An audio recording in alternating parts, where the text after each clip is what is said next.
নাহমাদুহু ওয়া নুসাল্লি আলা রাসূলিল কারীম ওয়া আলা আলিহি ওয়া আসহাবিহি আজমাইন। আউযু বিল্লাহি মিনাশ শাইতানির রাজিম। বিসমিল্লাহির রহমানির রহিম।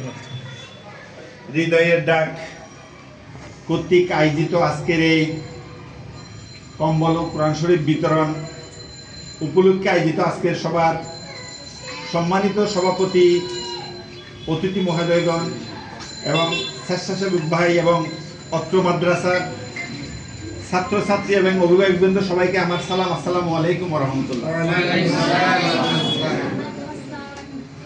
আসলে এখানে যারা বসে আছেন, আমি ওদের চেয়ে খুব একজন নগণ্য মানুষ। জানি না আমাকে কেন এখানে দাঁড় করি এবং প্রধান অতিথি করেছে সেটা আমি জানি না।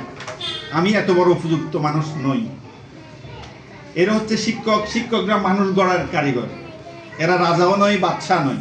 এরা রাজা বানায়, বাদশা বানায়। বাচ্চা সিকান্দার একটা কথা বলেছিল, আমাদের জন্মদাতা পিতারা আসমান থেকে নিয়ে আসেন, আর এই শিক্ষকরা আসমানে এবং কবরে হাসুরে কিভাবে কি বলতে হবে, কি করতে হবে, এগুলো শিখাই। আমরা সবাই ছাত্রছাত্রী যারা আছি, শিক্ষকদের মাতা পিতার মতো সম্মান করতে হবে। মাতা পিতার পরে হচ্ছে উস্তাদের স্থান। সবাই শিক্ষকদের সম্মান করতে হবে। আমরা শিক্ষকদের সম্মান করব। এবং আমরা ছোটোবেলায় দেখছি যে আমরা দল বেঁধে, আমাদের এখানে একটা দরবার আছে, অনেক মানুষ যায় এখানে। আমরা রাস্তায় দল বেঁধে বেঁধে 2-4-5 জন দাঁড়িয়ে দেখতাম। কেন দেখতাম? দাঁড়িয়ে দাঁড়িয়ে সালাম দিতাম। সালাম দেওয়ার জন্য পরিচিত অপরিচিত কাউকে লাগে না। আমরা যারা পথে মুরব্বী দেখবো, আমার বয়সের সমান দেখবো এবং কম বয়সীরও দেখবো, আমরা সবাই এক একজনকে সালাম দেব। আমাদের এই অভ্যাসটা করতে হবে। যদি আমরা এই অভ্যাসটা করতে পারি, তাহলে আমাদের মন নরম হবে। আমরা সমাজের জন্য কাজ করব, দেশের জন্য কাজ করব এবং অত্র প্রতিষ্ঠানের জন্য কাজ করব।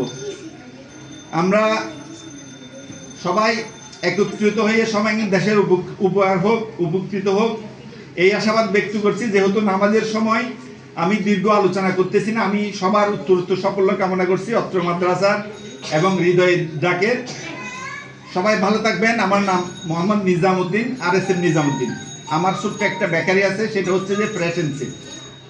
আমি এখানে রুটি, বিস্কিট, কেক এগুলা বানাই।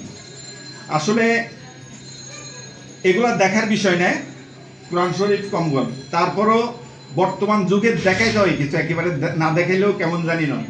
সেজন্য যদি আমাদের সকলের আচরণে এবং কথাই বার্তায় যদি ভুল ভ্রান্তি হয়ে থাকে, আপনারা যারা আছেন আমাদেরকে ক্ষমার দৃষ্টিতে দেখবেন। সবাইকে আসসালামু আলাইকুম ওয়া রাহমাতুল্লাহ।